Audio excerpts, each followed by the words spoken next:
আরবি ভাষা শিখুন চ্যানেলটি সাবস্ক্রাইব করুন। যারা আরব দেশে আসছেন ভিডিওটি তাদের জন্য। আবগা আবগা এর অর্থ দরকার। আবগা তার মানে দরকার। আমরা বলি দরকার, আরবিতে বলতে হবে আবগা। আমরা বলি দরকার, আরবিতে বলতে হবে আবগা। এবগা এর অর্থ লাগবে। এবগা এর অর্থ লাগবে।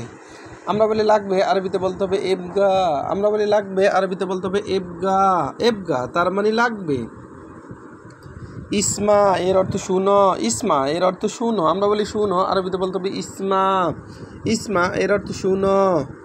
আলহিন এর অর্থ এখন। আলহিন এর অর্থ এখন। আমরা বলি এখন, আরবিতে বলতে হবে আলহিন। আলহিন এর অর্থ এখন। কালাম এর অর্থ কথা। কালাম এর অর্থ কথা। আনা কালাম তার মানে আমার কথা।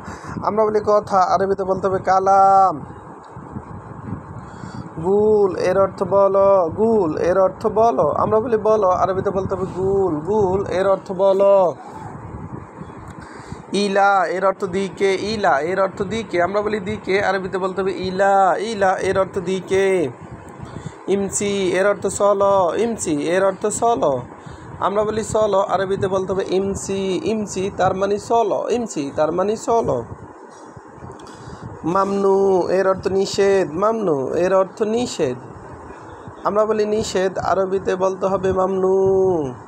আমরা বলি নিষেধ, আরবিতে বলতে হবে মামনু। মামনু তার মানে নিষেধ।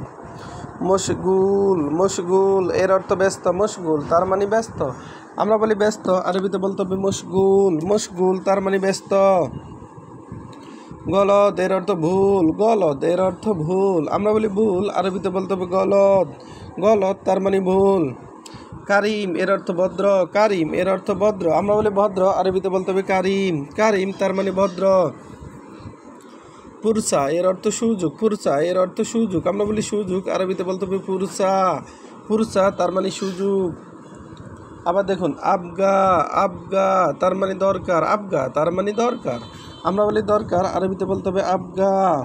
এবগা। এবগা এর অর্থ লাগবে। ইসমা এর অর্থ শুনো। ইসমা তার মানে শুনো। আলহিন। আলহিন এর অর্থ এখন। আলহিন তার মানে এখন। কালাম। কালাম এর অর্থ কথা। কালাম তার মানে কথা। গুল এর অর্থ বলো। গুল তার মানে বলো। ইলা এর অর্থ দিকে। ইলা এর অর্থ দিকে। ইয়ামিন ইলা তার মানে ডান দিকে। ইমসি এর অর্থ চলো। ইমসি তার মানে চলো। মামনু। মামনু এর অর্থ নিষেধ। মশগুল এর অর্থ ব্যস্ত। গলদ এর অর্থ ভুল। কারিম। কারিম এর অর্থ ভদ্র। পুরসা এর অর্থ সুযোগ। ভিডিওটি ভালো লাগলে অবশ্যই সাবস্ক্রাইব করুন এবং শেয়ার করুন। ভুল হলে ক্ষমার দৃষ্টিতে দেখবেন।